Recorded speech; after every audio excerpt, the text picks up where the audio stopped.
شہر حیدرآباد میں نئے راشن کارڈز کے لیے حکام کی تیاریاں جاری۔ ریاستی دارالحکومت شہر حیدرآباد میں نئے راشن کارڈز کی اجرائی کے لیے تیاریاں جاری ہے۔ انتظامیہ نے عوام کی درخواستوں اور حال ہی میں کی گئی مردم شماری کے دوران موصول درخواستوں کا جائزہ لیا۔ ایک عہدیدار کے مطابق شہر حیدرآباد میں 29,000 اہل افراد کی نشاندہی کی گئی ہے۔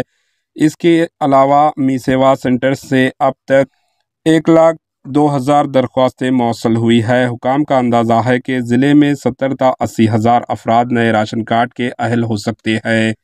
تلنگانہ حکومت نے ہدایت دی ہے کہ 1 مارچ 2025 سے ان ڈسٹرکٹس میں راشن کارڈ جاری کیے جائیں گے جہاں انتخابی ضابطۂ اخلاق نافذ نہیں ہے۔ Bureau report, AHN news.